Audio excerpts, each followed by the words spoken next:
wooded valley lived a huntsman tall and able. He relied on skill and cunning for the food upon his table.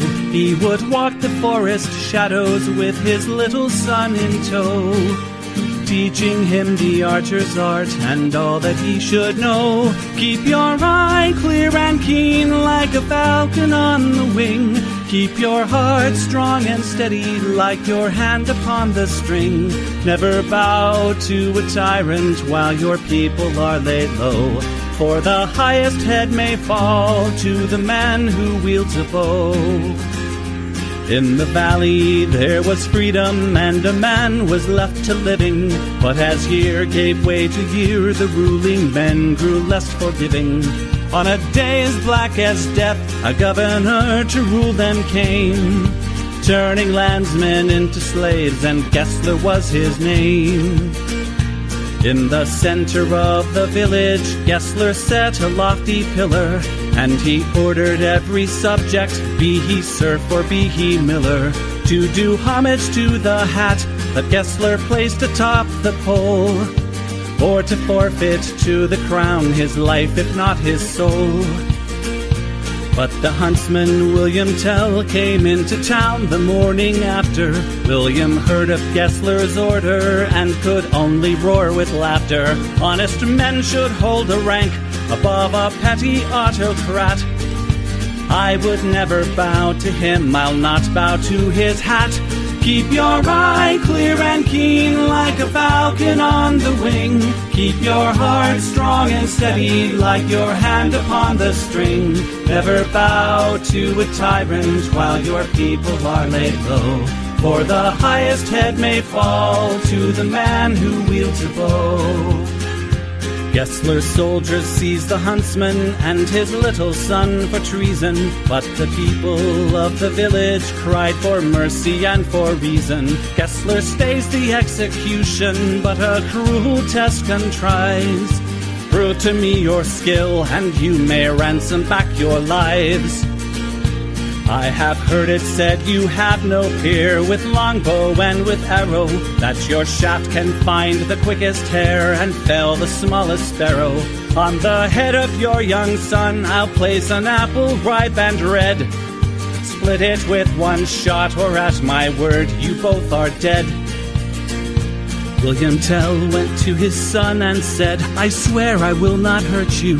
Courage will not bow to fear, nor shall this evil conquer virtue. Turn your face towards our home and stand as still as any tree. I will split the apple, we shall soon be home and free. Keep your eye clear and keen like a falcon on the wing. Keep your heart strong and steady like your hand upon the string. Never bow to a tyrant while your people are laid low, for the highest head may fall to the man who wields a bow. Every tongue was still and silent as the archer paced the distance. Gessler's soldiers lined the square, and there was no hope of resistance. William knocked a single arrow, put his shoulders back and drew. Then the arrow sang and split the apple clean in two. All at once the crowd erupted into cheers and into chatter, and a second arrow fell from William's quiver with a clatter. Gessler said, why hold two arrows when I bid you shoot but one? That one would have found your heart if I had shot my son. Take the archer now and hang him, Gessler to his men was crying. But before the soldiers moved, the archer and his son were flying. From the shelter of the wood, the hunter loosed a final dart. Gessler died with William's arrow buried in his heart. Keep your eye clear and keen like a falcon on the wing. Keep your heart strong and steady like your hand upon the string. Never bow to a tyrant while your people are laid low, For the highest head may fall to the man who wields a bow. Keep your eye clear and keen like a falcon on the wing. Keep your heart strong and steady like your hand upon the string. Never bow to a tyrant while your people are laid low. For the highest head may fall to the man who wields a bow.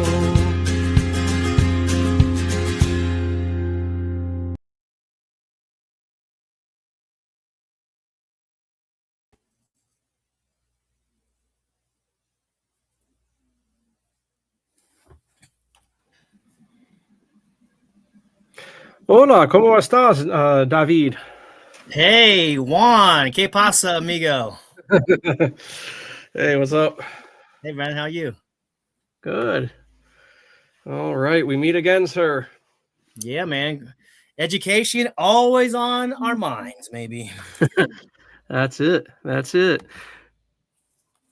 All right. Well, we can get cracking here.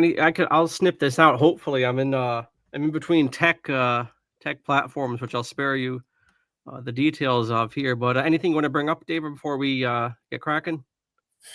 No, just a lot of changes happening, so it's good to be a independent voice for the parents. Good man. All right, we'll give it 3 seconds and we'll jump right into things here. Right. Hello, everyone. I'm John Coleman from Pakistan State. It's an Institute for the Humanities and Alternative College and High School here on New Milford, Connecticut, USA. The purpose of this broadcast is to enjoy the June 20 and 26 edition of This Month in Ed. I'm joined by David Rodriguez, and we are getting into all things related to education, homeschooling, news in the fields just mentioned, and things related to that. And there is never any shortage of material. It is approaching summer here in Connecticut and California and everywhere in between. One of the ways you can tell that is my neighbors have started playing their music. So if you hear harmonicas and Bob Dylan and things coming through the window, you can thank them and enjoy the summer. Anyway, David, welcome. And how you been? Hey, good to be with you, John, and audience. Yes, all is well. I'm happy to know that many day prisoners are being released from their day prison called public schools here at the end of June or early June and sometimes late May. So I'm happy for these free birds, these young people who get to be free for maybe 2 months before they're forced in. So hopefully through our conversation, you'll reconsider putting your children in these institutions in September and August timeframe. So yeah, great to be with you and some very interesting articles to discuss for the month of June. For certain, and we have here, just as a preview of coming attractions, Zero Hedge. And this one is entitled by the reliable Tyler Durden. More states enact new laws curbing teacher unions. From the Lou Rockwell site, got to see that's still chugging along. The Khan Academy's challenge to state certified educators. And as time allows, how to rebuild your reading habits. And I have a point to make in this neck of the woods here. David, before we hop into this, what's going on with your work? If you can tell us where we can find your different publications and classes and all of this good stuff. Yeah, if you go to my Linktree/David James Rodriguez, you'll see they'll have a few courses available and coachings available. And I offer diplomas from my private high school here in California to get your teenager out of the high school system.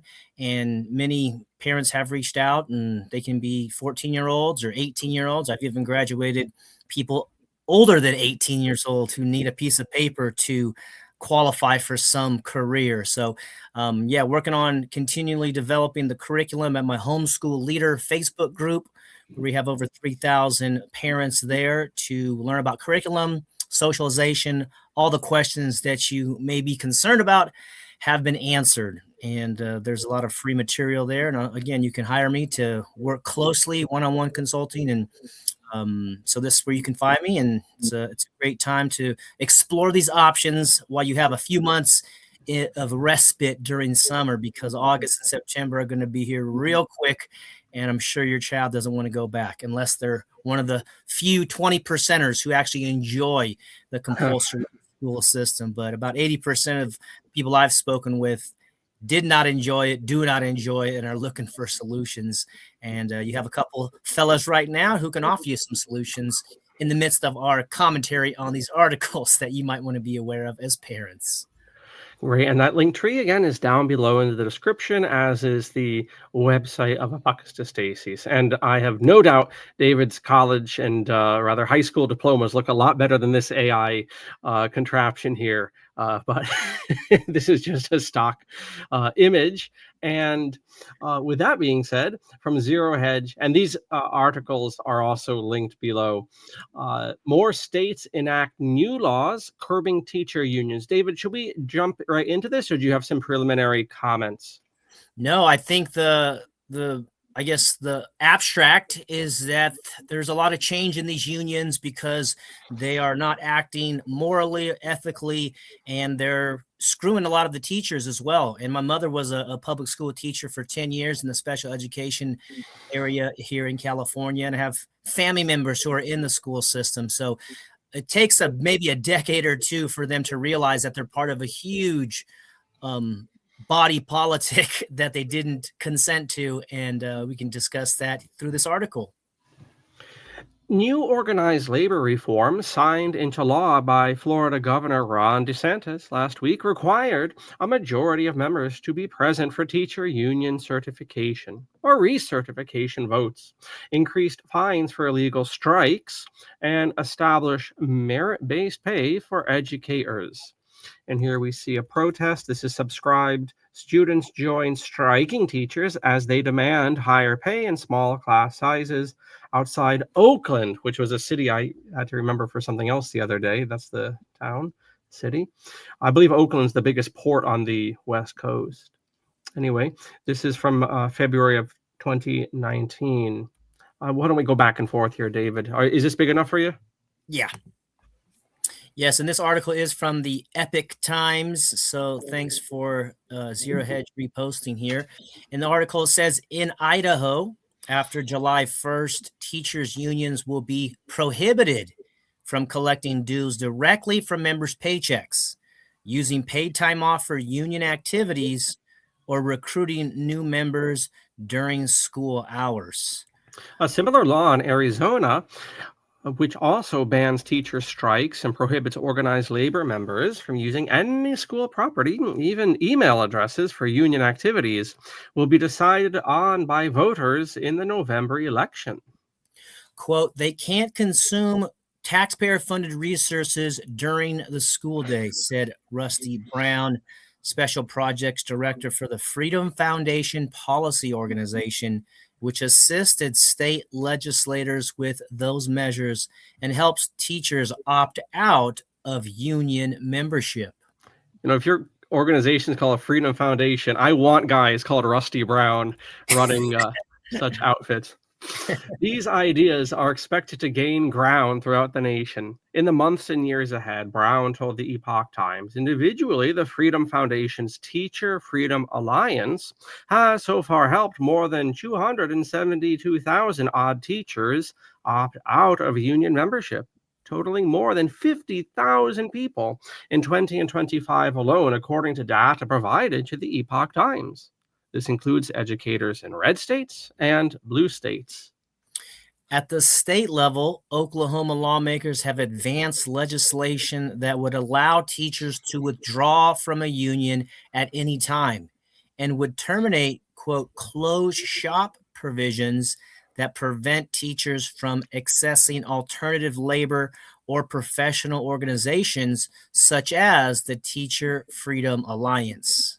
So for people who aren't familiar with this terminology, a closed shop is, I suppose, any workplace where the union has come to an arrangement with management that no non-union workers are permitted in some capacity. There's some nuances here, whether it's full-time or part-time, but that's what a closed shop is.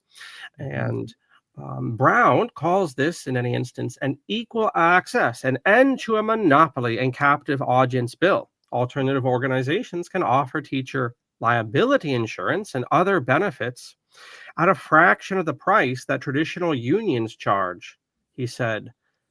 David, I don't know anything about this. It never even occurred to me. Are you telling me, I'm speaking to the article more than you, but are teachers in presumably public schools obligated to take their own insurance policies, teacher liability insurance? That has been the case here in California. And Oh my goodness. yeah. And then you see above in the article, they're taking it directly out of their paycheck. So whether you opt in or not, they're taking money out of your income, which you earned, to go into this public union, which is a political entity, basically. There's 3 million members in the National Education Association school union. So yeah, this is the options given them. But is this liability? Is this something from the? I understand it's some arrangement can be made with the union. This is brand new to me, but or is this something like teachers who are working in these public schools, and because they're aping them, probably the private schools too. Teachers, I'm saying, is there like a state statute that requires teachers, like drivers, to take out liability insurance? I believe so. Yes, like Oh my goodness. yeah, just like Who would go into David? Who would go into this line of work? This is insane that you would have this. Sorry, I can't believe this. Wow. It is diabolical, and a lot of time teachers don't understand that when they join. You know, most people who become teachers, in my research and experiences, they want to help kids. What an idea. But then they get involved and they're like, hey, where's my money going to? You know, this extra few $100 a month, or, you know, this type of mandatory fees. And then years later, because it takes time to understand what you're a part of. So yeah, that's unfortunate. They are requiring this as again, you get a teacher's license, you know, more centralized control and leverage that these institutions have. You know, hey, if you don't participate, you're gonna lose your teacher's license, and it's just puts these poor teachers in a really bad spot. Puckus Stacey's Press a couple of years ago reproduced an essay which I recommend to everyone watching this, called "The Murder Machine" by an Irish pedagogue and occasional revolutionary, Patrick Pearse. And in The Murder Machine, which was published in 1913, he laments the sorts of people that go into the British educational system of his day. And that they have, because of the insults that these poor people obviously put up with, they seem to have very low appraisals of themselves. And here in America, not only are teachers paid paltry, not only are they whipping boys, I think duly, but also unduly, they also are fingerprinted in these places. This is brand new to me. Like I've said, I never even thought that the state would be so obnoxious as to require licensed teachers to take liability insurance. I'm speaking to teachers here. Look in the mirror. You're worth more than this. This system hates you. Look at this. This is taking me for a loop, but I don't want to get off of the union thing. Anything you want to bring up, Dave, before we push on? Just that the teachers, you guys are victims too, and I've not seen any type of way to reform the system. We're just giving you some heads up for this article's purpose, for me, to show you that there are shifting tectonic plates, metaphorically, here in the educational world, because it's getting so bad and parents are fed up. A lot of teachers are fed up, and perhaps unlike myself or maybe John, where we want to get your kids out of the system. God bless you, teachers and parents are trying to reform the system. It's good to be aware of what's happening, because it's a bunch of political baloney and it's a quagmire. And I recommend you get out of it so you don't have to deal with any of this stuff. And we'll talk about that in the second article, which is a great laydown of what these types of schools actually do and the forces behind them. So we'll continue here. Brown said he believes that the legislation could pass before Oklahoma's session ends later this month, but the member withdrawal policy proposal, probably won't go through this session. Alabama state lawmakers will consider legislation similar to Oklahoma's next session, he said. Maxford Nelson, Freedom Foundation's director of research and government affairs, said several factors prompted growing interest in pushing back against teacher unions. Members do not like that Jews are automatically deducted from their paychecks. There is increasing animosity towards zombie unions in which a limited number of members are informed or allowed to vote on matters. The labor organizations also engage in practices that create very narrow windows and bureaucratic hurdles for terminating membership. Quote, that's the last thing they want to think about during their summer vacation, end quote, Nelson told the Epoch Times, citing one union's requirement in which opt-outs were limited to the last 10 days of July. Perhaps. And by the way, if you don't know this, this is usually when chicanery happens, when the people's backs are turned, at the end of congressional sessions, or in this case, where the teachers are catching up on a year of chores at their house and probably working like a dog on side jobs and whatever. You can, as Nancy Pelosi said, you can read the bill when it's passed. And the sort of attitude that goes so on. bad. Remember that, the good old days? Isn't she still in there? Old Nancy? I think she left recently, $200 million richer. So I think she is stepping down. She's from California, right? Yep. She is a representative out here. I think she might have passed her seat off to somebody. I don't know. She's a walking zombie, in my opinion. Well, do you remember, and we'll finish this up here, but Barbara Boxer, wasn't she from California too? That's right. Barbara, senator, could barely walk. I think she had to be wheeled around in a wheelchair. One of the last clips I saw of her, Lord of mercy on her, was maybe a month before her death in some meeting. And she has some staffer. She has no idea where she is. She was like Joe Biden by the end. She had no idea where she was. And some staffer, this was caught on the hot mic, so to speak, said, just pass it. Just pass it. Just whatever they were voting on. She had no idea what was going on.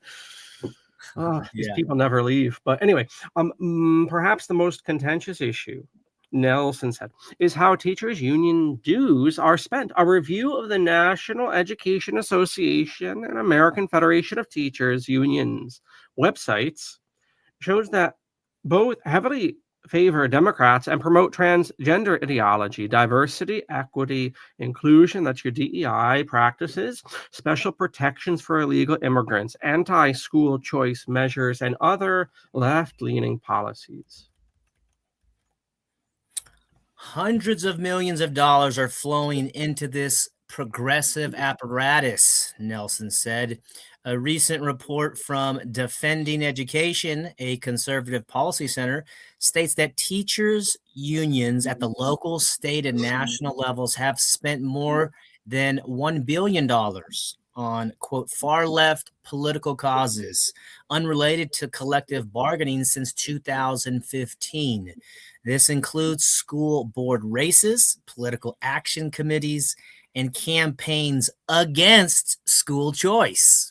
Given the outsized role that unions have played in the educational system over the past 50 years, greater transparency on union spending is absolutely critical so that policymakers and teachers themselves can make informed decisions about the role that these entities should or should not play in the future. Defending Education President Nicole Neely said in an April 27th statement, the Epoch Times reached out to the National Education Association and the National Federation of Teachers unions for comment. In response to prior Florida legislation that prohibited teachers' unions from deducting dues directly from paychecks, the Florida Education Association contracted with the company to withdraw dues from members' bank accounts after their paychecks are deposited. This type of paycheck deception legislation is nothing new and has been wielded across the country to weaken unions and roll back working conditions. The Florida Education Association said on its website, it's no secret that this legislation is designed to diminish our collective voice. The Idaho Education Association Teachers Union implemented a similar system. It also denounced Idaho Governor Brad Little for refusing to veto the legislation. Idaho students and the dedicated professionals who teach them will be worse off because of his choice, the union's president, Lane McNelly, said in an April 10 statement. They deserve better. The Freedom Foundation is scrutinizing public organized labor groups across the nation, not just teacher unions. In Oregon, it recently submitted a complaint to the State Employment Relations Board on behalf of a union member who said dues were deducted from his paycheck without his authorization. He asked for a refund and requested to opt out of the union, only to be told that the window to do so once again is August 8th through September 9th, when all the teachers' backs are turned and they're busy with other things, according to documentation provided by the Epoch Times. Mm-hmm.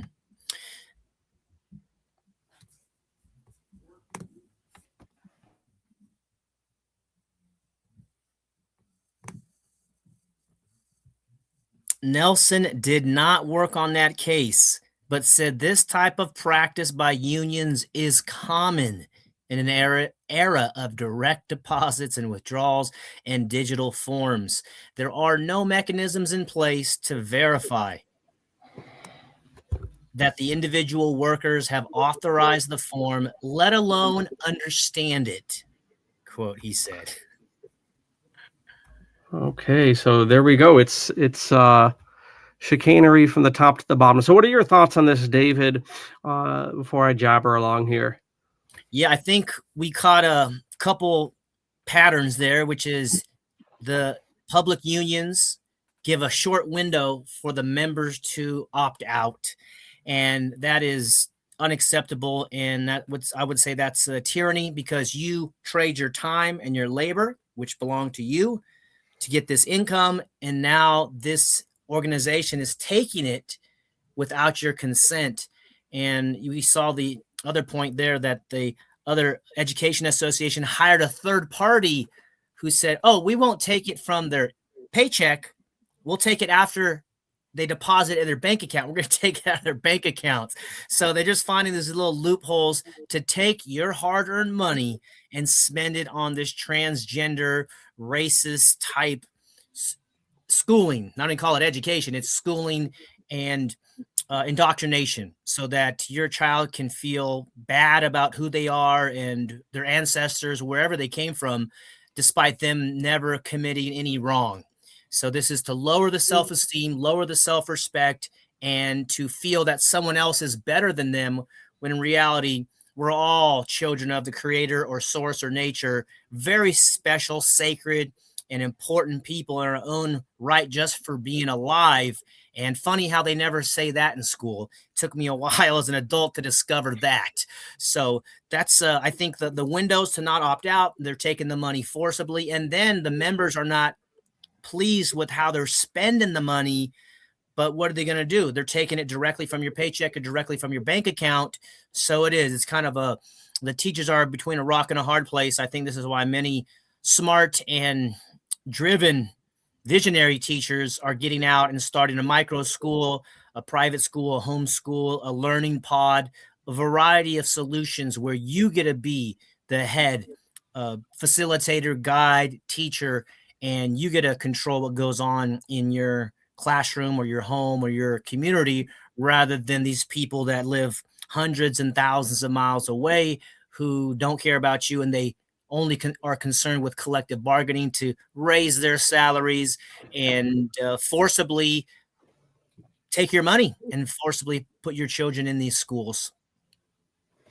Excellent. And my 2 cents on this point is unions are very much like religions, in my opinion.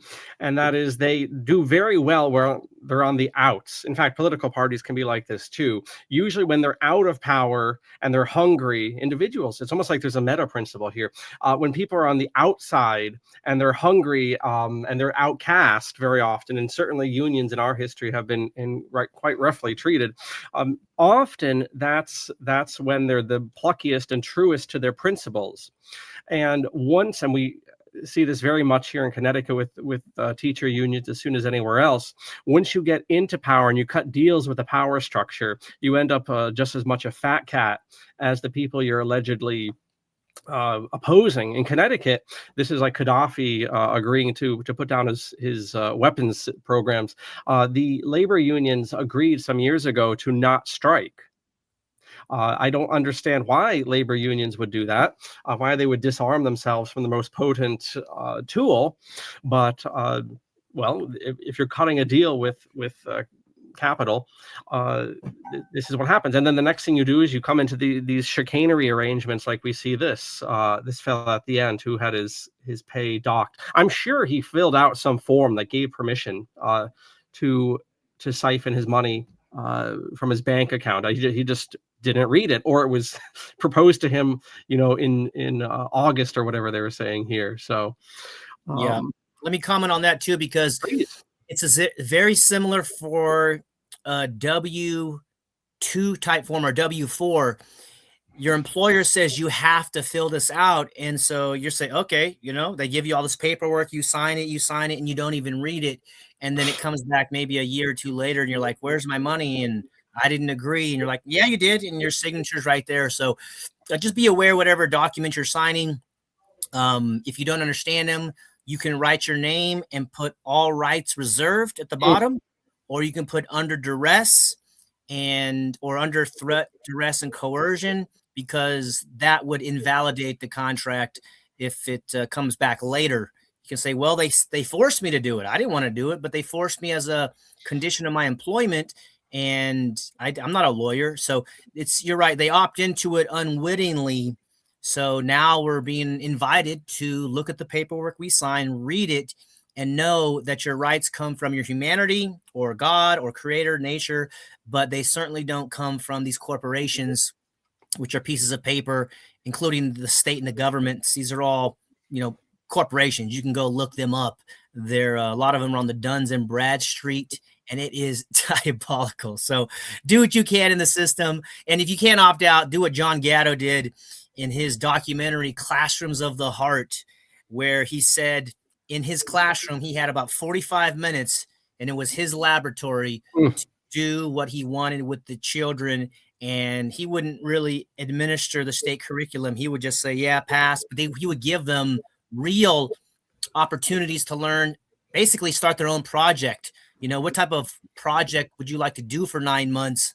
And I'll help you do a project, and I won't censor, because I'm aware of this apparatus, but my service is to you and your parents. And he did a great job explaining that in that documentary. So you can do whatever you want. Once you close the door in your classroom, there's nobody monitoring you. So don't be a self-policing person. Be free. Do what's right for the children. Do what's right for your own conscience, because this life goes fast and you never want to look back and regret being a pawn in the system. You are the kings and queens, as are we, and we want to work together in harmony for the benefit and empowerment of your child and the children in general. And finally, I would just add to everyone, learn the points of contract in this society. Learn your rights as a contracting individual, and learn what fraud is. That's cold comfort, because we're quickly approaching, I think, the nadir of civic involvement and agency, which means there's only one way, and that's up to get out of this hole. So you can stand on your rights all day if the the jury doesn't know their ass from their elbow, much good it does you. But we need to mark time for when our countrymen do know their self-worth and do know the points of contract and so forth. So anyway, learn these things. Everything in this Masonic system, as I would phrase it, is contractual at this hour. It wasn't always this way. It won't always be this way. But for this season, certain people are in power, and everything is contractual and commercial. And there are ways you can protect yourself on that account. Yep. One comment on that. This is a key phrase I learned is the last 5 years with the whole pandemic. I had some cases going because of civil disobedience and such in Santa Cruz, and you can look me up for that. But there's something in the Constitution which says no state shall pass a law impairing the obligation of contracts, which means you and I and John, everybody, we are allowed to contract unlimited, infinitely. We can contract in any way, which means we can include certain parties and we can exclude certain parties. So this is what I've done with Valor Academy. If you become enrolled, you'll see on the sign signature portion of the for the parent, it actually excludes the city, county, state, and federal governments. And then I cite a Supreme Court case that says that. So if there's ever any trouble, we say, look, you were excluded from the contract, and then your Constitution says no state shall pass a law impairing the obligation of contracts. So are you trying to impair the obligation of my contract? So that's just a little nugget, which me and some of my other law friends have gleaned, and you can cite that. So, we're allowed to contract infinitely with unlimited ability because, again, our rights come from Creator or humanity, and that's a really a valuable nugget, which I got from learning a little bit more about contracts. Excellent. All right, our next article, and all of these are linked below, as is David's link tree and Pakistan Stacy's site. Our next article is Khan Academy's Challenge to State Certified Educators by Gary North from GaryNorth.com. I have written a lot about Salman Khan and the Khan Academy. I will continue to do so. Today, I want to talk about what he has done to modern theories of education. For over a century, there has been a mass illusion that has been fostered by beneficiaries of tax money. This money has gone to teachers and educators. This illusion is as follows: state certification is necessary to be a good teacher. This illusion has been basic to the creation of the teachers' union.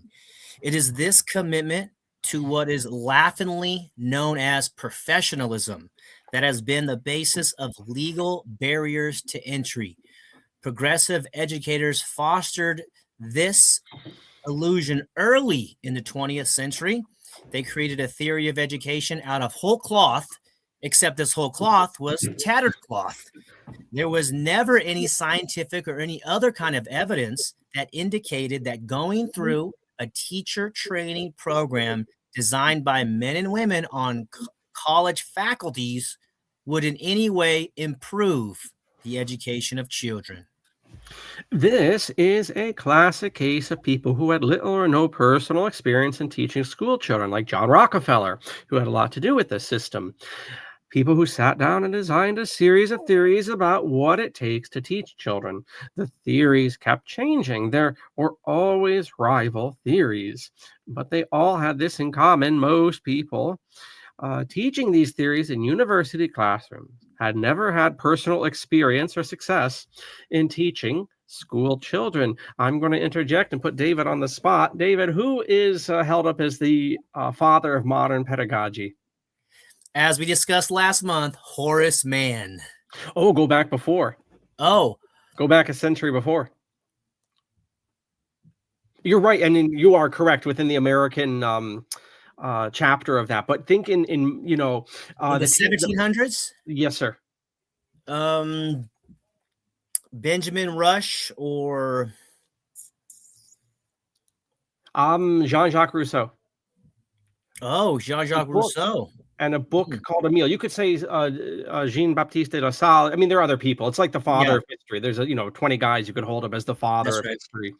But anyway, where I was going with Rousseau, who wrote a book called Emile and a sequel, I think, called Sophie. In this book, it's almost like in Superman, what were to happen if a baby were to fall into Jean-Jacques Rousseau's hands? This is all tabula rasa, right? What if Rousseau had a baby and then there's another girl, and the whole saga of the two books is he raises them from the cradle to adulthood and marriage, and like a modern technocrat, actually. Interesting, but Rousseau in real life, I bring this all up because this last sentence, but all these teachers with these theories had no real experience teaching school children. Rousseau, who is one of these fathers of modern pedagogy, hated children. In fact, he hated children so much he had to physically remove himself from children because he feared for their safety. He got so angry around them, and it's interesting that this individual is held up in the position he has, and indeed goes on to pontificate on these educational points given his own personal erratic behavior. Great he point. also had a bunch of bastard children that he never took care of as well, so there you go for child rearing. Yeah. This is the classic example of how universities work. People who teach in MBA, master's programs, have never owned businesses. People who teach psychology have never worked as full-time psychologists. This is the ivory tower. Professors get themselves licensed by their own group, few of whom have had any experience in the free market where profit and loss determine who survives and who fails. Then, having created a state-mandated barrier to entry, they earn above market wages paid by taxpayers. This starts at university level, and then it moves down to the very lowest levels of the educational system. It is all a farce. It is summarized by the slogan we have all heard: he who can, does. He who can't, teaches. He who can't teach, teaches teachers. Without any warning, Salman Khan in 2006 began posting his mathematics screencast videos that he produced for his nieces and nephews. People began to come to his website to see the videos. He kept producing more videos. He offered them free of charge. By now, you know the story. Today, and this was written in 2014, so just multiply this sum. Today, 10 million students are using his videos. They are using them in school systems and also in homeschooling environments all over the world. The students must speak English. That is the main barrier to entry. Other than internet access is going to get cheaper. Learning English as a second language is going to get cheaper. And before it's too long, there will be automatic translation programs that can be applied to videos. Khan will someday be teaching 100 million students. He's probably close to 50, at least by now. Wow. The faculty at Oakland Unity High School began using his videos and exercises. The performance of the students dramatically rose. It is a charter school, so I don't think it's representative of the standard inner city high school. But the point is this: a charter school drastically improved the performance of the students, which will make the charter school a pot full of money. The charter school is going to be able to defend itself against the critics inside the inner city schools who hate the idea of charter schools being able to siphon off the best students. The hostility of the teachers' union against charter schools is legendary. By the way, the Epoch Times had the original article that we read here, though republished on Zero Hedge. Just before we move on, people might want to look up on the Epoch Times. It's open access. It's not behind the paywall. An interview with a woman from Canada originally, although she's still in Canada. She ran for the Conservative Party, and the press ran her out of town from that avocation. But anyway, on the Epoch Times, their fella interviewed her. This young one has gone on to run these classical charter schools in Canada, and it's very interesting to see, you know, the success of this, not just with the students, but navigating the bureaucracy and having a good relation with the state of Canada, and still staying true to the principles of her vision there. So I would encourage that. I will link that and make an appropriate note in the description. I just thought to bring that up, David. Mm-hmm. Kahn has proven that more than 100 years of educational theory is wrong. With no training whatsoever in a formal program of education, he became almost overnight the most important teacher in the history of the world. The teachers' unions can scream bloody murder, but it won't do any good. His program is clearly better than anything that the typical tax-funded public school has to offer. Other charter schools will pick up Kahn's programs. Why not? It's free. They get all of this educational support material, and it does not cost them a dime. All the school has to do is buy used computers, add Wi-Fi, and let the students loose on Khan Academy's site. When I was in Richfield, the kids used Khan Academy for some of their math programs, I remember. Yeah, he did a great job. You know, when you're teaching for the child's benefit rather than teaching to some test or some curriculum you got to get through, it works out a lot better. And then when it's on video, you get to study at your own pace, which is the future also. You know, self-paced study, pause, do the problem if you want, or do the assignment if you want. But this, I don't know if you've seen the movie Stand By Me with. Yeah, it's a Stephen King movie, isn't it? I don't know who directed it, but it's about the teacher in Southern California. He was a Peruvian guy. His name escapes me right now, but he was teaching calculus to inner city. You know, oh, okay. Yes. This is a different one. I understand. Yes. Yeah, Mexican and, you know, minorities and white kids too, but people that come from single parent homes and low income. And within 2 years, he's like in the top, I want to say the number 1 or number 2 position in the state of California. And within 3 or 4 years, he's in the top 5 of the nation. And this is just like a regular Peruvian guy with regular kids. And people are like, wow, this is exciting. But his success shows the failure in the school system. So it makes everybody else look bad because the system is not designed to make your child into some brilliant person. They have certain standards. Once you hit the standards, you know, then they could care less. Systemically, it's not that the teachers don't care. I know that most teachers care, but the system itself, the principal, superintendents, it's a bureaucracy. He calls it a jobs project.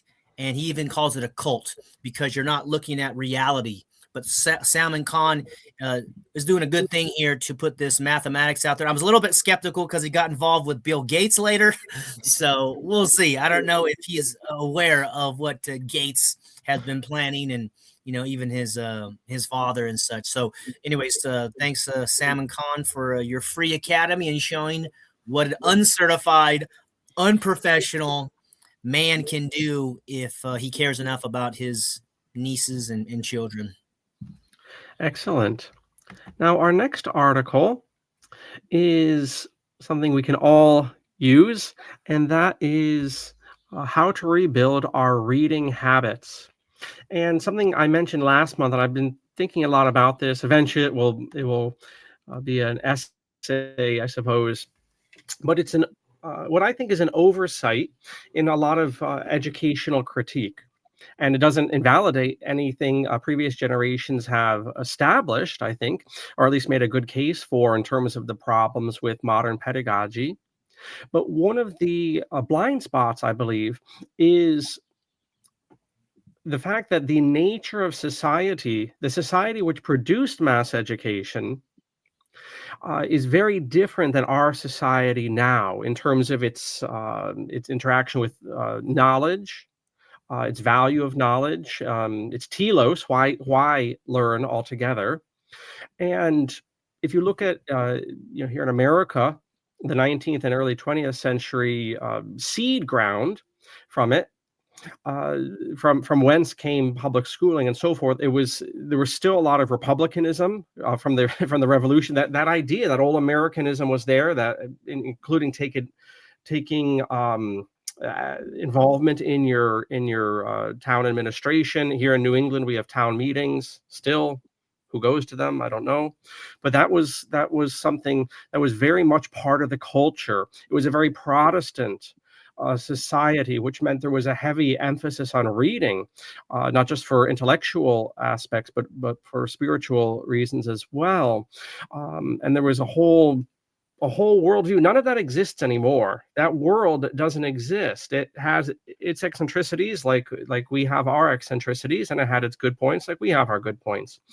But I think this is something that deserves a lot more attention.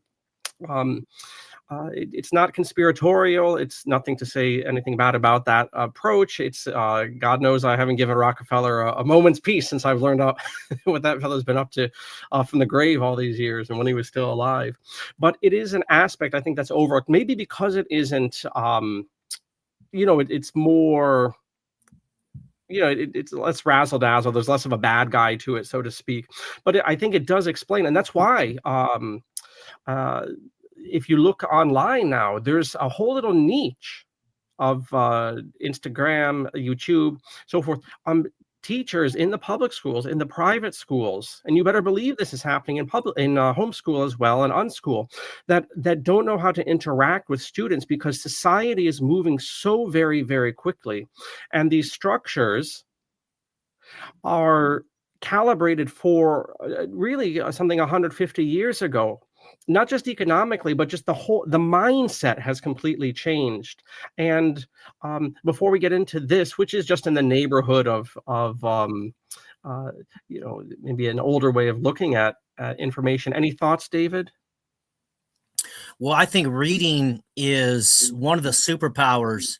Again, John Gatto helped me. He said, if you can sit with a book, with an author, let's say some big author, you mentioned Rousseau or Mann or Marcus Aurelius or some of these giants, and you can begin to look at the words that they wrote.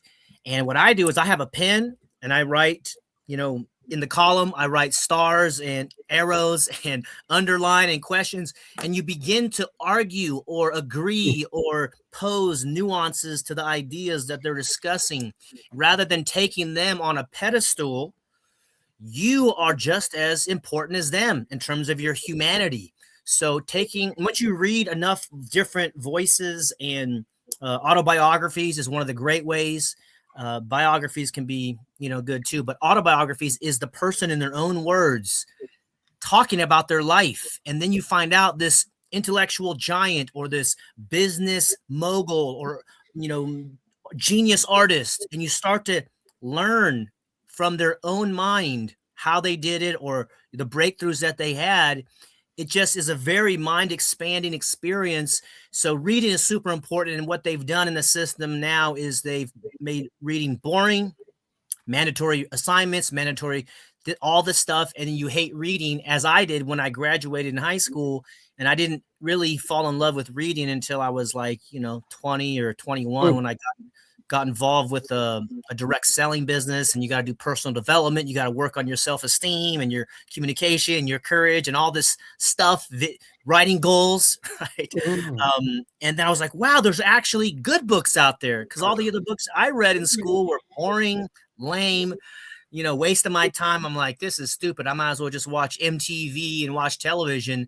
So I think there's maybe a new renaissance coming with audiobooks where you don't necessarily have to read it, but it's good to listen. And reading does help develop your vocabulary, which they have proven expands your ability to imagine and to understand other concepts versus the small vocabulary, which they've done studies and shown that prisoners have very limited vocabularies. So reading is a superpower, and I can't wait to read about rebuilding our reading habits here in this article. Research shows that reading helps us keep our brain in shape. This is from Justin Pott from Pop Science. Okay. Do you ever wish you could read more? Reading for pleasure has declined by 10% since 2003, according to a 2025 American Time Use Survey. there are all kinds of potential explanation. No, there aren't. There's the cell phone. Let's cut to the chase. From the rise of social media to the increased ability of other kinds of entertainment. But this trend is clear. At the same time, reading has all kinds of benefits. It's a very rewarding kind of recreation, and studies show that it keeps your brain in shape, potentially even delaying cognitive decline in older adults. For these reasons and more, many of us want to read more, but we have trouble building the habit. The good news, there's research on this, and on the subject of building habits more broadly, here are a few tips to build a reading habit. And I invite David's additions to this. I'm sure I'll have a few myself to this list here. So you've probably heard the idea. Come on, speaking of distractions, let me just, there we go. You probably heard the it takes around 21 days. It's a pop psychology trope at this point. It's also something that doesn't stand up to research. A meta-analysis published in the journal Healthcare, written by researchers from the Alliance of Research in Exercise, Nutrition, and Activity in Australia, found that habit forming typically takes at least 2 to 5 months, depending on personal factors. The meta-analysis goes on to point to a few strategies that research suggests are effective for building and maintaining habits. Among them is tying the desired habits to existing routines. It's easy to imagine how to use this to build a reading habit. So if you tend to make a cup of coffee in the morning before breakfast, consider reading while you do that instead of picking up your phone. If you ride a train to work every day, bring a book to read. Alternatively, if you drive to work, consider listening to an audiobook you could read after brushing your teeth every night. Attaching reading to a routine you already have makes it a lot easier to remember the new habit, which in turn makes it more likely that you stick to it. Find something you're interested in. Nothing is going to deter you from reading more than books you dread reading. That's why you should build your reading habit by focusing on things you already care about.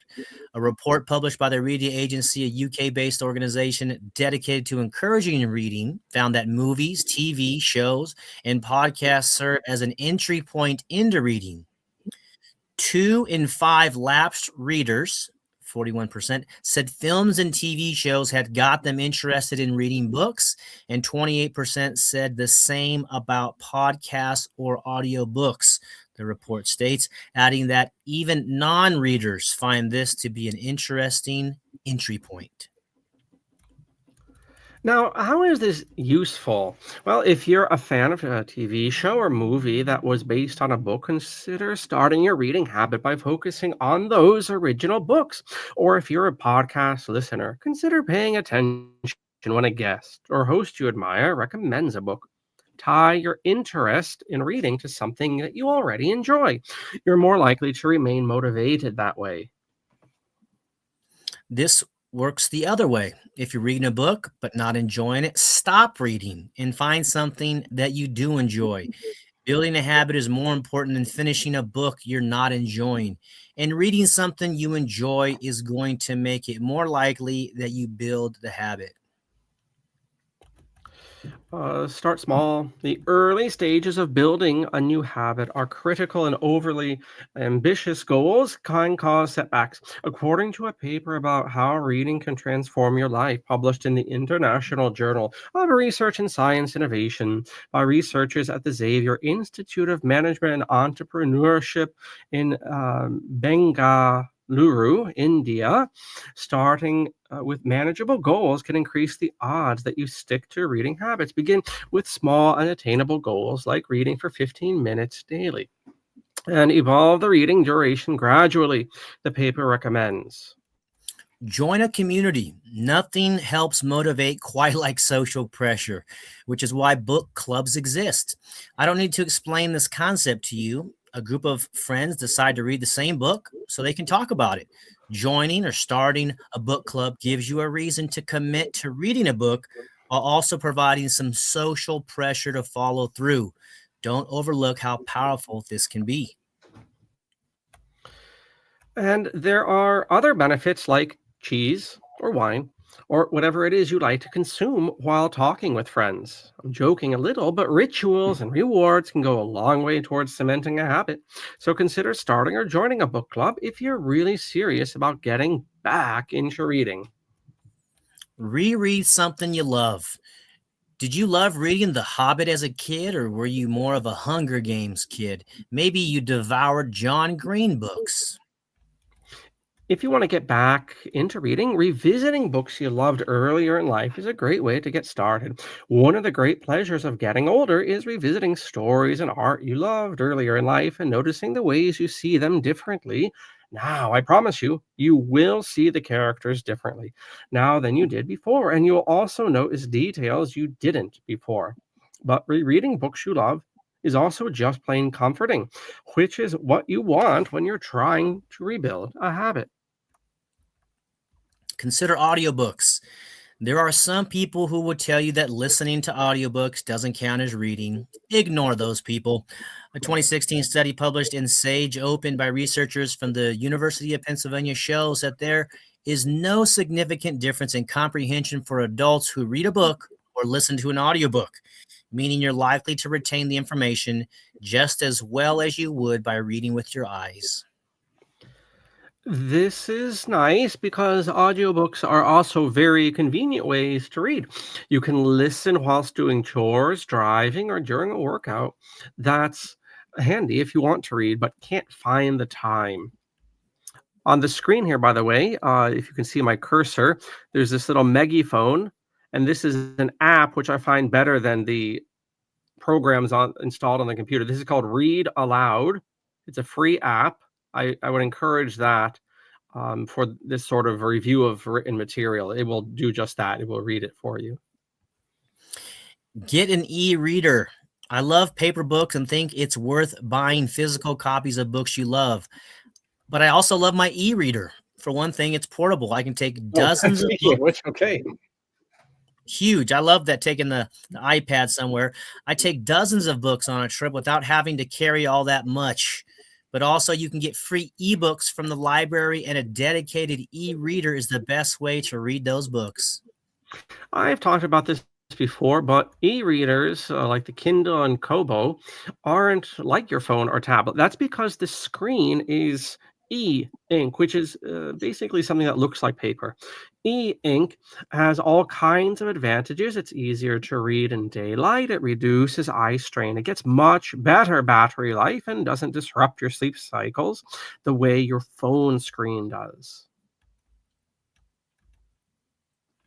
But the e-reader is better than the phone for another reason. It doesn't have social media notifications or any other distraction on it. That's crucial if you're going to build a reading habit. Nothing will derail you faster than the ability to quickly switch from reading to scrolling. An e-reader gives you the advantages of electronic reading without the distracting downsides of your phone. Put your phone somewhere else. You might be tempted whilst reading in your most comfortable chair to also have your phone on hand.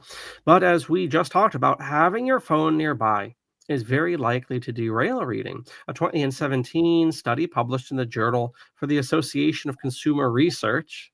Everything's a private association, David. The Mhm. Association for Consumer Research shows that simply having your phone in the same room as you is distracting. This is true even if you don't interact with the phone or hear any notifications. The presence of the thing itself makes it harder to focus. Mm. So give yourself a fighting chance. Put your phone in another room. And if you read in bed, charge your phone outside your bedroom. Get an alarm clock to wake you up in the morning. You can do this. Reading has all kinds of benefits from keeping your mind sharp to reducing the odds of dementia. It also helps you imagine worlds beyond your own, increasing your ability to empathize with people who are different from you. It's a superpower, basically. Mm. So I understand why you want to read more. And I want you to know that you can do this. Start small, focus on books you love, and consider alternative ways of reading, and leave your phone in another room. Okay, there we go. So once again, that article linked below is How to Rebuild Your Reading Habits by Mr. Justin Pott from Pop Science. All right, so what are your thoughts, David, or if you have any suggestions of your own to add? Yeah. Well, I like that they said read what you enjoy. If you're not enjoying a certain book, put it down. Because I went to public school for 12 years. I had the schooly mindset still in my 40s. I feel the obligation to finish a book if you started, and you got to start what you finish. No, this is your life, and you're no longer under the compulsion of this institution. So find something you're interested in, find something you're curious about. And what's really cool is if you find an author that you like the way they communicate. Some are very lucid, or humorous, or you just like where they're coming from. Get books that they've written and go kind of pursue that author and find out other books that they've written. And then the last point is, I've noticed as I have some books I'm reading now, I do put my phone in the other room or on silent, and I focus.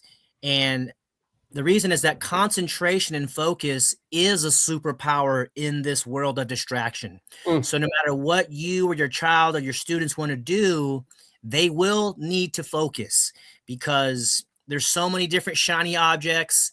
And the great Chinese proverb is, he who chases two rabbits gets none. Mm. So focus and concentration. And I think that's the benefit of reading, because I like audiobooks, and I'll do that, if I'm doing, chores or these types of things. Driving is a great audiobook form. But when it comes to learning the depths, the nuances, I do recommend a print book. Get out the pen, the marker, and really understand that you are a born genius or born brilliant, whatever you choose to accept. I believe everybody has a great amount of intelligence, latent ability that is waiting to be activated.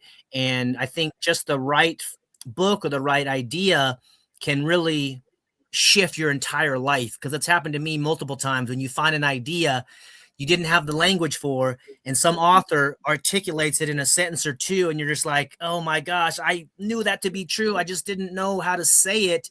And then go back and read those books. I like that point too. So go read what you enjoy and revisit it, because I'm different today than I was last month and last year, and so are you. So we want to keep the positive evolution moving forward towards improvement rather than devolution, which I think that's what these apps on these phones want to do. They make us want to make us be a mindless consumer, zombies, eat all their stuff and just waste our life away consuming. But thanks to John's production and this co-creation, we're able to produce this content because it's more of a rhetoric to benefit other people and provide a different angle that you're not going to get on these corporate news entities, PBS, or these different places that have agendas. My only agenda is to empower you and your child and have a great life, be free, find your moral code, and be one of the shining stars in your community, because that's where I see the world going.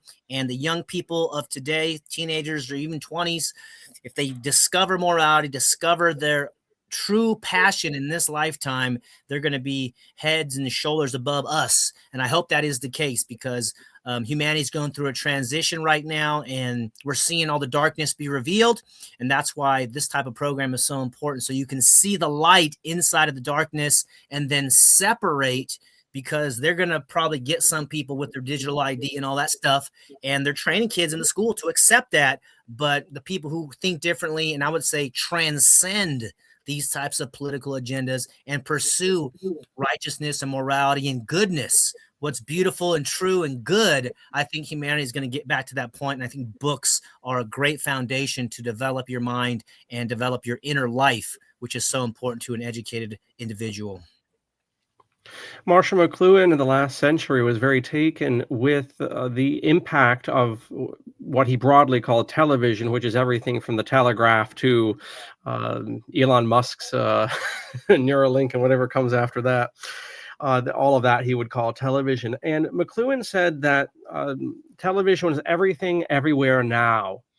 And this visual media, which we're swimming in, is collapsing perceptions of reality. And to my initial point on this segment, this is one of the reasons you're seeing bizarre stuff happening between parents and teachers and students. The students, the youth, have been brought up on a completely different perception of reality from these cell phones. And it goes directly to certain points McLuhan was bringing up. It's not just telephonia. Automobiles and modern transport also changes your perception of time and space. But this very much helps to explain these growing pains, which are very different than, in the 70s or 80s, some of the, traditional critiques of modern pedagogy. What's happening now is outpacing things altogether. So to David's suggestion, I would second the reading of physical books, which is not to poo-poo audiobooks, but I would put audiobooks, in the same categories. I would put, hopefully worthy podcasts like this one the audience is watching now. That these are auxiliary audiobooks, films, podcasts, speech readers, whatever. These are auxiliary.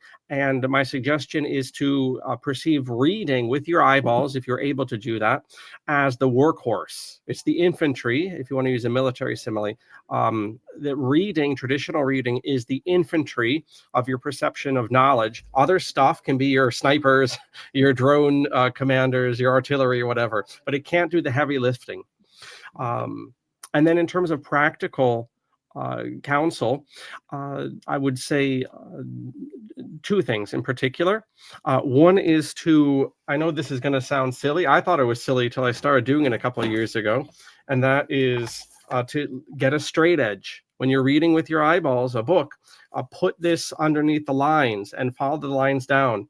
You'll think you're in third grade again, and that's okay, because that will help you stay on track. Also, just in the past few weeks, I took someone's counsel on this point and have begun, if not reading out loud, at least whispering every other paragraph or every third paragraph. And when you engage your mouth and throat muscles and your ears, because even if you're whispering, you can hear yourself, you're engaging more of your brain. And you'll find if you do this, you don't read the whole thing. Don't sit down for an hour and read out loud. You'll get tired. But if you skip a paragraph or two paragraphs and then read one and rinse and repeat, you'll be able to keep up a pace indefinitely. But you'll find your recall is much better. I've seen that just in the past couple of weeks, and I mean to keep up with both of these habits. So there we go. When I read a sentence, let's say I'm just reading silently, and then it's a profound idea, some statement, I'll actually read it out loud, like you said, to really capture it, because they talk about the different modalities of learning, which is visual, you see, audio, you listen to, and there's also kinesthetic, which is like physical. So if you're just reading silently, you are doing visual learning in the book. But when you read aloud, now you're able to hear it, have the audible component of your brain. So now it's like doubling the retention. And then if you want to get up and move your body, that really helps it. And then if you want to go teach that to somebody else, now it goes like to 90%. So I think reading aloud is very powerful, and who cares if somebody around you says it's weird or, but this is for your own benefit and edification. So I think reading aloud does have a lot of power. Excellent. So there we go. June 20 and 26 in the bag here. So we've gone over to recap, republished from Epoch Times, from Zero Hedge, courtesy of the Epoch Times. More states enact new laws curbing teacher unions. Also, one man is bringing down teacher unions and public schools, speaking about Salman Khan, and that by Gary North. And then the last piece here, how to rebuild reading habits, from some worthy author, Justin Pott. So all of those are down below. And so is David's linked tree. and that website of Apocrypha Stacy's as well. Anything else, David, you'd like to bring up as we knock off here?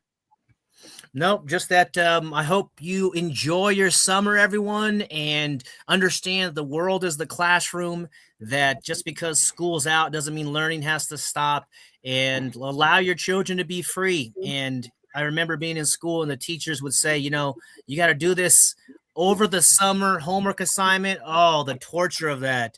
Please, I recommend, do not enforce this on your children. Let them be free for a couple of months, and do consider pulling them out and homeschooling them, enrolling them in some community college or some hobby class that they can actually enjoy, because we're getting to the time in this technological awakening where if you have a passion for anything and you go deep on it and you become an expert on it and you read all the stuff and you learn the things, and it could be the weirdest niche, and there's an opportunity there to make a career out of it. And you can see on the internet these, was it 8-year-old boy doing toy reviews, and they're making millions of dollars every year. So if you don't want to make millions, you don't have to do that, but you know, a few $100,000 would be good, doing what you want, having some time freedom. So it's a beautiful awakening and a beautiful time to be alive. So just understand that it's no longer the 90s or the 80s whenever you went to school. The internet and AI are here. Love it or hate it, it is what it is. And if your child continues to love learning, then they will be on the fast track for whatever they want in life. But if you force the books, the curriculum, whatever it is on them, they're going to not only resist it, but they're going to resent you for doing it. And one of John Gatto's quote really helped me. He said, "It's not difficult to teach a student who doesn't want to learn. It's impossible." So don't squelch that desire to learn. They want to learn. Maybe it's not what you want them to learn, but it's their life. You birth them onto this earth plane, give them the love. That seems to be the real lesson that we're all experiencing here. And it's always a great time to be with you, John, and our audiences, and talk about what's really happening with another conscious man and visionary educator and a school operator on the earth. Good words there, David. I certainly appreciate your insights and your company. So we'll do it again next month. Thank you to the audience for your patronage. And indeed, David, thank you for your time. Absolutely. See you in July, everybody.